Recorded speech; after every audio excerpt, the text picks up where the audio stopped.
Juan chapter 14, Tagalog. Si Jesus ang daan.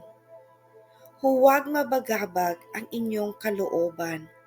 Sumampalataya kayo sa Diyos. Sumampalataya din kayo sa akin. Sa bahay ng aking Ama ay maraming silid.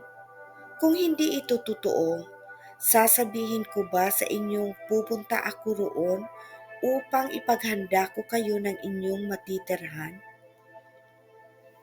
At kapag naipaghanda ko na kayo ng matitirhan, ako'y babalik at isasama ko kayo upang kayo'y makapiling ko kung saan ako naroroon. At alam na ninyo ang daan patungo sa pupuntahan ko. Sinabi sa kanya ni Tomas, Panginoon, hindi po namin alam kung saan kayo pupunta. Paano naming malalaman ang daan?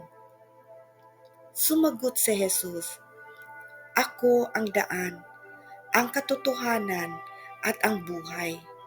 Walang makakapunta sa Ama kundi sa pamamagitan ko.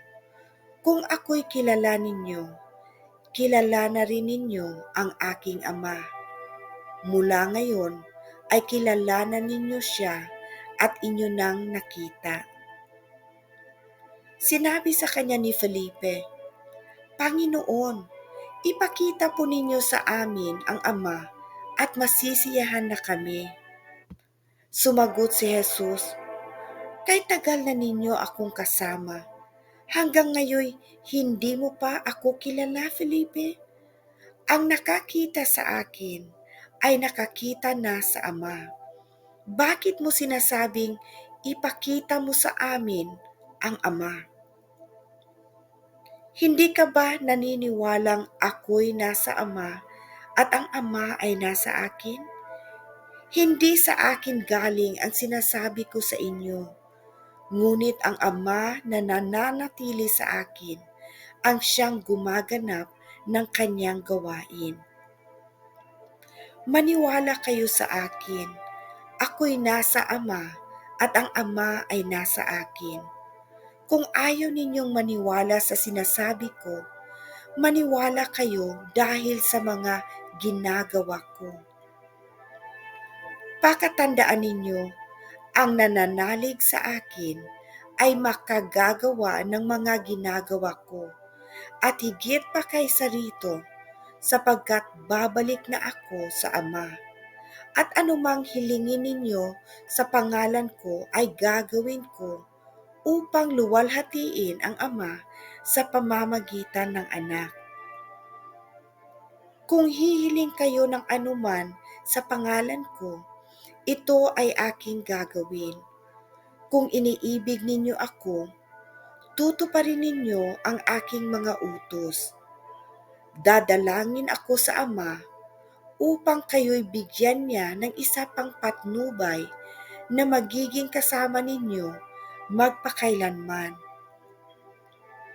Siya ang Espiritu ng katotohanan na hindi matanggap ng sanlibutan sapagkat siya ay hindi nakikita ni nakikilala ng sanlibutan. Ngunit nakikilala ninyo siya sapagkat siya'y nasa inyo at siya'y mananatili sa inyo. Hindi ko kayo iiwang mga ulila. Babalik ako sa inyo. Kaunting panahon na lamang at hindi na ako makikita ng sanlibutang ito. Ngunit ako'y makikita ninyo, sapagkat buhay ako. Mabubuhay rin kayo. Sa araw na iyon ay malalaman ninyong ako'y nasa Ama at kayo'y na may nasa akin at ako'y nasa inyo. Ang tumatanggap sa mga utos ko at tumutupad sa mga ito, ang siyang umiibig sa akin. Ang umiibig sa akin ay iibigin ng aking Ama. Iibigin ko rin siya at ako'y lubusang magpapakilala sa kanya. Tinanong siya ni Judas, hindi si Judas Iscariote, Panginoon, bakit po sa amin lamang kayo magpapakilala ng lubusan at hindi sa sanlibutan? Sumagot si Jesus, ang umiibig sa akin ay tumutupad ng aking salita. Iibigin siya ng aking Ama at kami pupunta at mananahan sa Kanya. Ang hindi tumutupad sa aking mga salita ay hindi umiibig sa akin. Ang salitang narinig ninyo ay hindi sa akin, kundi sa Ama na nagsugo sa akin. Sinabi ko na sa inyo ang mga bagay na ito habang kasama pa ninyo ako. Ngunit ang patnubay, ang Espiritu Santo na isusugo ng Ama sa pangalan ko, ang siyang magtuturo sa inyo ng lahat ng bagay at magpapaalala ng lahat ng sinasabi ko sa inyo.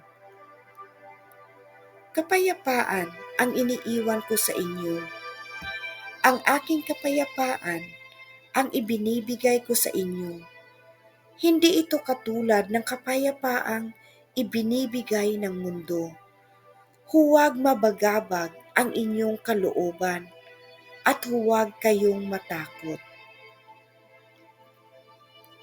Sinabi ko na sa inyo, ako'y aalis, ngunit ako'y babalik. Kung iniibig ninyo ako, ikagagalak ninyo ang pagpunta ko sa Ama, sapagkat higit na dakila ang Ama kaysa sa akin. Sinasabi ko na ito sa inyo bago pa mangyari, upang kung mangyari na, ay sumampalataya kayo sa akin. Hindi na magtatagal ang pakikipag-usap ko sa inyo, dahil dumarating na ang pinuno ng sanlibutang ito. Wala siyang kapangyarihan sa akin, subalit ginagawa ko ang inuutos sa akin ng Ama, upang malaman ng sanlibutang ito na ang iniibig ko ang Ama. Tayo na, lumakad na tayo. To God be the glory and honor and praise. Amen. God bless you all. Maraming salamat.